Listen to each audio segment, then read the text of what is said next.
Welcome, everyone. Hello to all of you who are tuning in live here with us. It is awesome to have you. We're excited about this conversation we're going to have today. Hi, Christina, Cindy. Welcome to all of you. I have been really looking forward to this conversation because we all know in the midst of this pandemic world, there have been a lot of emotional challenges that we're all facing, whether a little bit or a lot, or things that maybe you already struggled before that have been escalated, or new challenges and new things that you're experiencing for the first time. And I am looking forward to this conversation and also to hear from you. I know a lot of you have questions, you have stories, you have things that you're going through, and we would love to hear from you. So please take advantage that this is live and type in your comments. We're going to be reading them and asking these questions. I'm here representing you guys, okay? And here with me today, so I'm Mariana. I'm part of the communication team and teaching team at Christ Community. And here with me today, I have Michael Krommendyk. And Michael, if you're part of Christ Community, you know he's part of our pastoral care team. And Michael has a heart the size of the world, and he definitely got the perfect job because he loves people and he loves caring for people. So Michael, it's so good to have you here and to hear your heart in this topic. And also with us we have today Bruno, and Chris is a professional counselor in Fort Collins and an author. He's also the founder of a Restoration Counseling Center there in Fort Collins.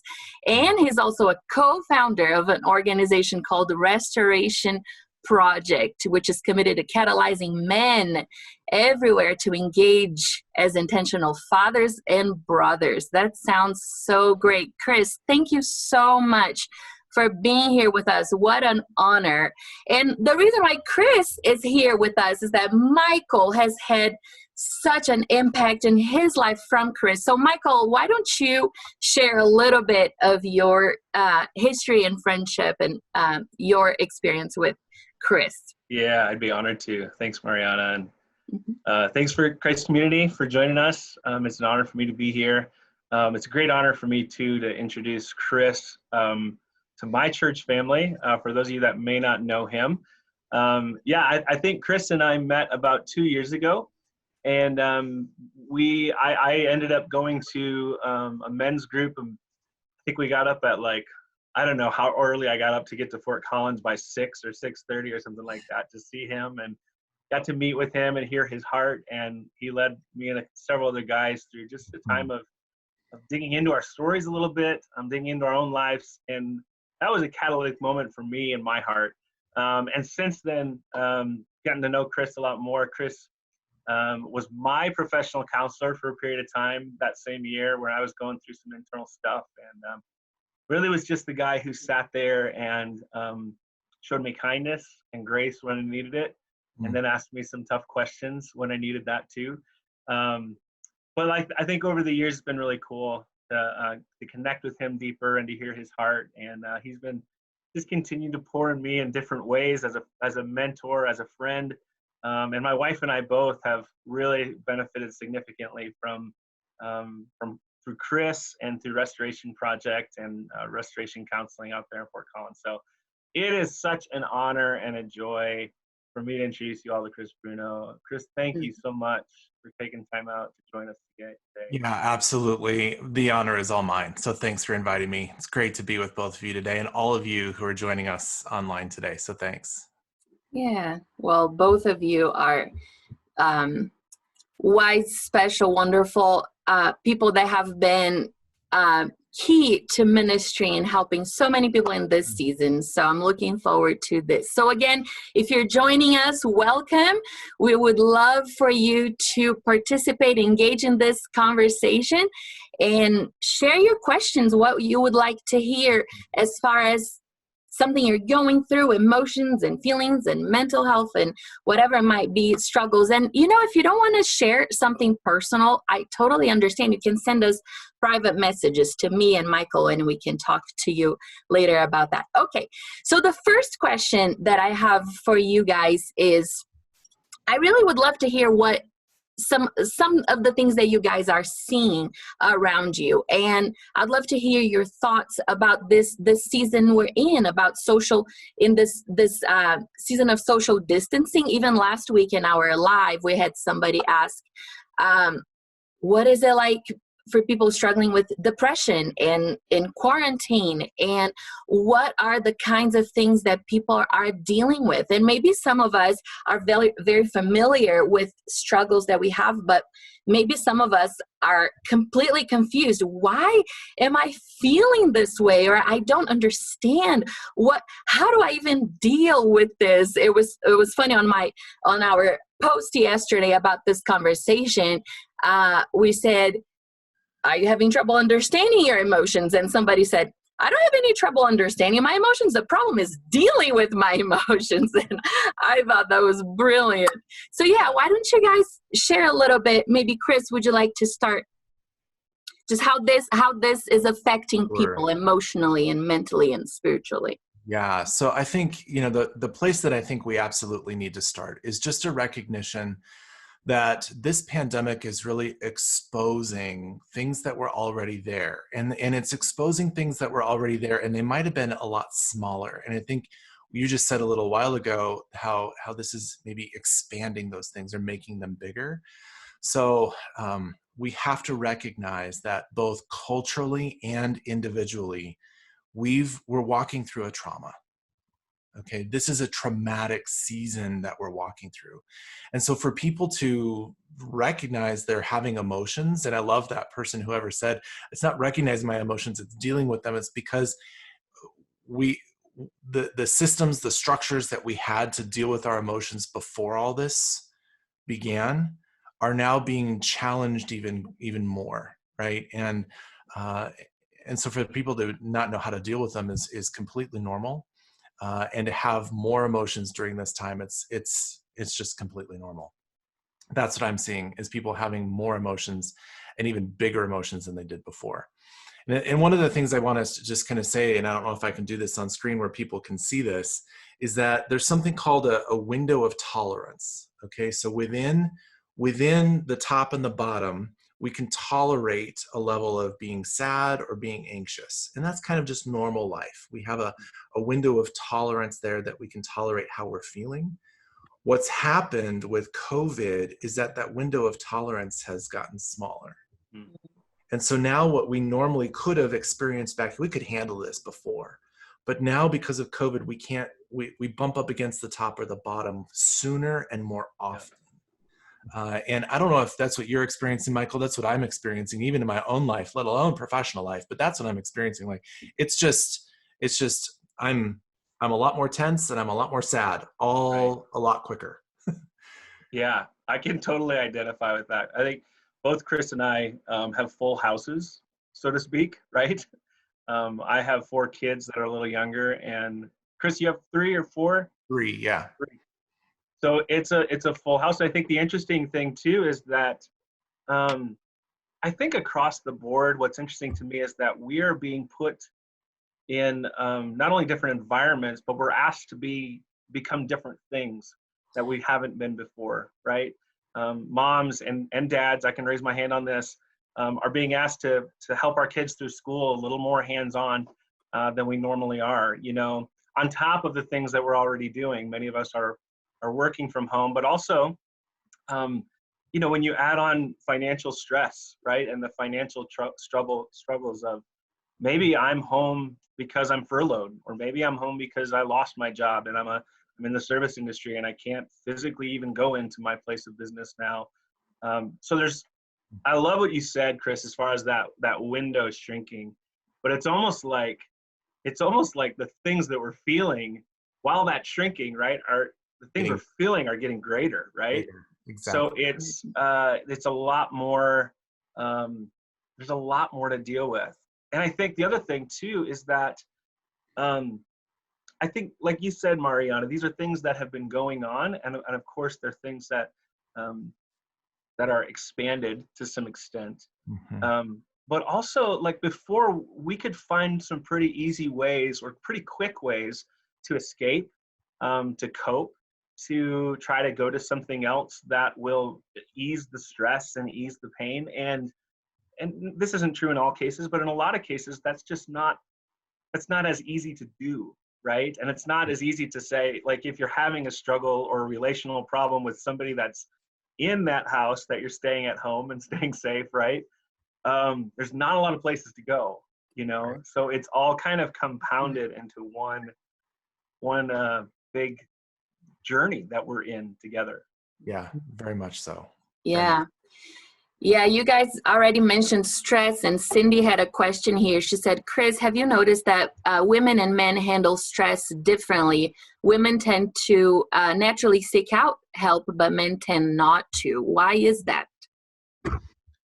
Oh, well, that's a big question. So I would love the time to be able to dive into that question. I think you're right. Men and women are different. And however much I don't want to make broad sweeping generalizations, because I think some men are the same and some men are different. Some women are the same, some women are different. And yet what I believe is happening here for all of us and is that we have lost a sense of control. We've lost a sense of we control our own destinies, we control our own worlds. And especially now for men, in the generalization way of talking about men and women, right? There's a sense of identity that also happens outside, excuse me, outside of the home. And I believe that women have an identity also outside of the home, and yet for guys, when we lose control and we lose a sense of that identity, it increases that stress and it increases a sense of like, I don't even know where I am anymore. I don't even know, I don't wear the hats that I'm being asked to wear right now. And so how do men and women deal with stress differently? I think men are far more rewarded in masculine culture for either containing their emotions or releasing them in anger. It's kind of one or the other, right? And I think there's a lot more socialization for women of how to express emotions, how to feel emotions. I think guys have maybe 3 or 4 emotions that they can name quickly. I think women generally have a lot more language to that and a lot more awareness of those emotions. So stress, it's going to be probably in shutting down or, powering up or powering down is how men will typically go rather than navigating or processing through it. That's really good. Tim Hellwich is here with us. Hi, Tim. So good to see you. He says, Restoration Project and Chris helped me encounter the love of Christ in more ways than I could ever comprehend. That's so good. Thank you for being here with us, Tim. I was curious to ask you guys, what's one thing that you would recommend doing in the moment when people start feeling overwhelmed or out of control and all these emotions you're describing there, Chris? Well, maybe I'll start, Michael, you can jump in wherever you want. I feel like in the moment that people are starting to feel those emotions, we have to give space to them. We have to give space to them, because if we try to stuff them or ignore them or run away from them, they will continue to be there unattended. And so what I mean by giving space to them is pausing, maybe praying, maybe sitting down and doing some kind of breathing exercise or some Bible reading or something that will bring you back into a space of like, okay, I can regulate what I'm feeling. I can regulate the emotions. So if it's fear or anxiety or anger or stress or depression, whatever it is, we need to come back to the place. It's called grounding, kind of grounding yourself again. Okay. And then the next thing that needs to happen is not just something personal. It needs to be spoken. where two or more are gathered, there we are in the midst. There the love of Christ is, and the possibility of it not just being something that I'm holding, but now together we are holding. That community is going to actually help help remove the feeling of aloneness. Okay. Yeah. Because what happens in emotions is, especially the big ones, is that there's a temptation to feel alone in them. Mm-hmm. Yeah. So to bring it to another person, to speak it to another person, I think is important as well. Yeah, I think to add on to that, Chris, I've found for me personally that there's so much power, even speaking to what you said initially, there's so much power in me saying, I am not well. Right. You know, like just admitting, and it's almost like a confession before God saying, I am just not well right now. You know, I think as Christians, we feel sometimes that we have to have it all together, and to say that is to doubt God, which is not at all the case, right? It's True. actually a great statement of faith, and knowing that you're in that kind of relationship where you can say, God, I'm not doing well right now, but then be able to welcome him into those places, like you said. You know, I read this beautiful Henry Nouwen quote, and I just want to share it. This morning I was reading this, and he was talking about just really inviting Jesus into those storms. And he said this, he says, you will always continue to have feelings of depression, anger, and restlessness. But when God dwells in the center of the storm is less frightening, and you can live with a trust that in the midst of all darkness, you will be led to a place of joy and peace. So it's admitting that, yeah, I am in a dark time. I am dealing with some feelings that I'm not used to, but welcoming the presence of Christ into those things, and realizing that they're not going to go away necessarily. Sometimes they do. Sometimes there's some relief there. But to know that he's in the center of that all. And as the winds swirl around, that we have that firm foundation, that hope of Jesus Christ. And I think it's important, Michael, what you said, that, and Paul talks about this in Corinthians, that the God of all comfort comforts us in our afflictions. It doesn't say that he takes us out of them. And so for God to be in the center is that he's not necessarily in this moment going to move us out of the storm, but he will bring us to a place of joy. Right. And I think the word honor and honesty are related. Okay. Yeah. And so to be honest about what you're feeling, both to yourself, to the Lord, and to another person, is actually to honor what the emotions are trying to tell you about your experience. Yeah. And for us to speak it to the Lord and just say, I'm not well, is actually a recognition of, I am not God. That's so true. Right? I am not God, and therefore I need God.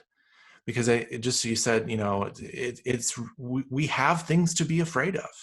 We are living in a traumatic moment in our history, and to acknowledge that I am feeling not well is to actually acknowledge we all need someone bigger than us right now. Yeah. And if I could add real quick to that, Maria, I know you got to keep moving this around, but it's not only the acknowledgement that I'm not well, but the people around me, we're all not well, right? Like, even in a more heightened sense now. So just to be able to recognize that, I mean, obviously we have to focus with ourselves first, saying, okay, I'm not well, but neither is this person. So maybe I can offer a little bit more mercy. Maybe I can offer a little bit more grace and compassion than I normally do, because I'm not in this alone. I'm not going through this storm alone. They're going through their own storm. Yeah. You know? Yeah, this is definitely the season of grace. We all need lots of grace. I would love to hear from you, Chris. You're talking about, when we were chatting yesterday, you're talking about the different kinds of trauma that people are experiencing, the beginning stages and the sustained trauma. Can you explain a little bit to us? Because I think that really helped me understand. I think that might be beneficial for people too. Yeah, sure. Mm-hmm. So this COVID situation has actually been 3 different types of trauma all compounded together. All right. So there's something that is like acute trauma, and it is something that happens in a moment. It is like the car accident kind of trauma. It happens, and then shortly after it's over, and you're still living with the ramifications of the acute trauma, but the actual trauma is over. And we all went through that when this whole thing hit. when there was a state of emergency declared in our nation, and then all of a sudden we were pivoting our businesses, we're pivoting our schooling, we're pivoting our church, like everything in those few short days, it just felt like boom, boom, boom, and here we are. Okay, that's the acute trauma at the beginning. So the second kind of trauma is the sustained trauma. And it's something that we're now living in, right? It's that happened, and now we're still in stay at home. We're still in this financial fallout. We're still in this unemployment. So it's the sustained trauma. And the problem with sustained trauma is that most of the time you can't do anything about it. We can't get out. So Michael, you were talking about people who may have been furloughed or lost their jobs. Normally, you would be able to go, okay, I lost my job. I'm going to go find a new one. But here we can't do that. You can't just run out and go drop off your resume and all that. It's a sustained trauma. Our children are sustained at home. They're not going back to school, right? It's sustained. So that's where we're in now. And then the third type is kind of this anticipated trauma. This grief that we're anticipating of what is still yet to come, right? I don't know how many more dominoes there are to fall. Will I now lose my job? I've not so far, but will I? Will we not go back to school in the fall? What's going to happen next? Who do I know that's going to get sick? Like we don't know what's going to happen. So there's three types of trauma that we're all living through right now, that to have big emotions about that is, as I said earlier, really normal. And to just name it as such is helpful. Mm-hmm. Yeah, we have some comments here. Thank you, Chris. I love understanding that. It's so helpful. Pamela Hansen, it's your birthday. Happy birthday. We have a question from Christina McGuffey. Hi, Christina. She says, I have a family member that is bipolar, and it seems that this has really catapulted this in their life, especially the manic state. Do you have any suggestion to help when they are in that manic state? It feels somewhat helpless as their family member to help and support them in this time. Yeah, that's such a good question, such a heartbreaking question, because those that have some kind of mental challenge like that, an emotional disorder like that, these are extremely, that window of tolerance already was short. Now it's even less. So the thing I would say first is we've got to make sure that those people are continuing care. That even if they can't get to a counselor's office or get to a doctor's office, they need to be able to continue care.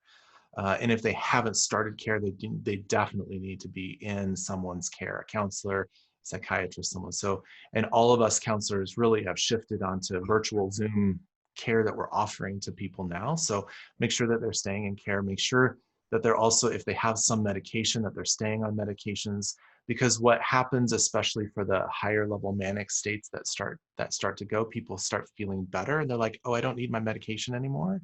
And they need their community to say, no, actually you do need to stay on it to kind of stabilized.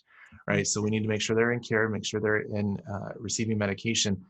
And then the third thing is to try to set up for those people as much structure as possible in the days, so that there's, maybe we take a morning walk, and then we sit down and we have breakfast, and then we do, kind of regular structured things throughout the day. And then, we have a Bible reading time, whatever it might be, that there's some structure in the day. Because what's happened is, there's no structure, right? There's no structure.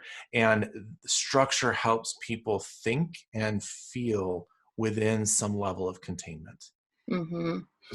And I'm assuming that this is true, not just for bipolars, but for all sorts of other. Mm-hmm. Oh, everyone. Yeah. Mm-hmm. Yeah, sure. That's a great wisdom there.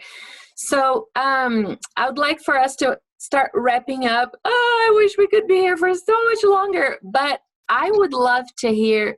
Okay, wait, Tim has something else. How do you balance between sitting in your emotions, feelings in a way that's healthy and productive versus sitting in them to a point that becomes non-beneficial? That's such a good question. When they get to a point that they're not beneficial, how do you come out of that space and into the light and hope of Jesus? Which leads me to what would have been my final question. What does hope look like in this circumstances? So, Michael, would you like to share with us some? Yeah, absolutely. And I think we all know the Sunday school answer, right? But I've been clinging to Sunday school lately for me personally. I've gone back to my faith, my previous, like many years back, right, for me, and going back to being raised in a very conservative church and singing hymns. So that's actually something that has helped me specifically give me hope, singing things like my hope is built on nothing less than Jesus' blood and righteousness, or so it's grace that brought us safe this far, and grace will lead us home. And that, for me, honestly, this is just where I'm at in my season, is just I'm finding hope in looking back at the faithfulness of God. Like, I'm finding hope in knowing that, God, you've gotten me through this and this and this and this. This is no big deal for you. Like, you can get me through this. You can lead me through this as long as I'm willing to take your hand and be led by you. That's so good. So, Chris, would you answer the portion of sitting in your emotions in an unhealthy and versus a healthy way, and how we can deal with it in a healthy way that brings us hope and healing? Yeah. So briefly, I've talked about this in other spaces too, but briefly, we need to have, I mentioned the word grounding. Okay. We need to have a sense of grounding, but we also want to have a combination, kind of two sides of the same coin, of grief and gratitude, right? That grief actually is an acknowledgement of what we've lost, and gratitude is an acknowledgement of what we have. And it's in the midst of both of those that I think the pandemic is actually inviting us into, to know the Lord in our lament and to know the Lord in his gifts.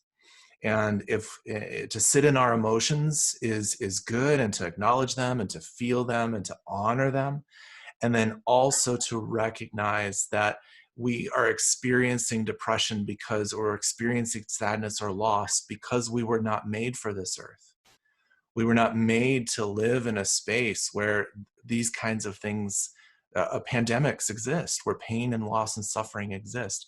That our hope actually has to, as Michael said, be grounded in a kingdom that is not of this earth. And to remember gratitude in that space. Like, what do we have? All the gifts that we have come from the hand of the Father. And so the fact that I am breathing today is actually a gift. Mm-hmm. Absolutely. That's so good. I love that, grief and gratitude. That's a great word. So, Chris and Michael, for those that are watching now, and for those who are watching, please keep sending comments even after this is over. We want to continue this conversation. Send us private messages if that's the case. We would love to keep this conversation going. But for now, as we close our time together, I would love for you guys to share some opportunities that people have if they're watching this and they're thinking, I need more help. I need to talk to someone. So, Michael, would you share what Christ Community is offering right now? Yeah, there's several great things that God is using through Christ Community. One is the soul care conversations that we set up. It's just, that time is just simply set up for you to, make an appointment with somebody who just wants to be a listening ear, wants to care and be with you in that moment, and maybe share an encouraging word, but just be with you. That's really the goal of that, is just to be with you and help you process, and also to pray with you, encourage you. Those, you can go to our website and click, there's a button there that says need to talk to someone. You can click that and that'll get that process going. We also have other experiences like the prayer experience, where you can have somebody pray. That's specifically just for prayer, and somebody to basically listen to God on your behalf for you, and just speak life and encouragement into you there as well. And then something a little more extended prayer-wise is the Hope Abounds ministry that just goes way in depth into just a really almost like a prayer of deliverance, but also just a prayer of healing and seeing Jesus and hearing his voice in a new and a fresh way. Those are things that I think Jenny's going to be sharing how to get in contact with those things. But the Soul Care Conversations is just going to the website. And then Chris has a bunch of things too that actually me and my wife are already getting involved in some of these things. So I'd love for him to share those as well. Sure. So really, for us here at Restoration Counseling, the place to go is the website careduringcorona.com. careduringcorona.com. And there you will find three things I want to highlight, just like you highlighted a few things. So first of all, there is individual, personal, one-on-one virtual counseling that's available. So if you are in a space where you're feeling like, I just really need to talk to somebody, beyond a 1 or 2 time thing and beyond, just get some help, there's space there. The second is that we've got, starting soon, we've already run through kind of 1 season of virtual support groups that we've run, and we're starting a new season of those. And so there's a support group for women specifically who have a history of trauma that are experiencing this pandemic kind of in a highly triggered state because of what's going on. They want to address the trauma now differently. There's something also like a trauma-informed virtual yoga group, right? That one of our counselors is leading. And so you can experience something with your body. You can experience something that is spiritual practice, Christian spiritual practice within the context of a conversation also with some other women. So there's that. There's a spiritual support group as well. So there's a lot on that careduringcorona.com. That's wonderful. Well, thank you guys so much for this chat, such a relevant topic. And thanks to all of you that are watching us. As we close here, I just want to bless you and have a word of prayer over you right now. And if this encouraged you, we hope that this gave you hope. Please share this video. It's going to be available if you want to watch it later. We believe that there's so many people that need some help and support during this time. And this is why we're here. Our heart is just to journey alongside of you and be here for you in however ways that we can help you during this time. So let me pray for us as we close. Jesus, you are Lord over all things, which also includes our emotions. You are Lord of our emotions, and we want to surrender our hearts to you, our minds, our thoughts, our feelings, and ask you, Holy Spirit, to meet us there, to give us strength, give us guidance, and guide us into a place of health. Jesus, we are focused so much to find health physically against coronavirus, but I pray, Father, protection over our souls and our emotional and mental health during this pandemic. So I bless every person who is watching this video right now, whether live or later. Jesus, would you pour your grace, your peace over them and make them whole in you. In Jesus' name we pray. Amen. Amen. Thank you guys again. And Michael and I will be here a few more minutes. If you guys want to chat with us, not on the video, but on instant message, you can DM us and we'll go back to the comments, and we'd love to answer any other questions you may have. So we love you guys. We miss you guys. And thank you for being here with us. And thank you, Michael and Chris. Have a good rest of your day. Hey, take care. Thank you.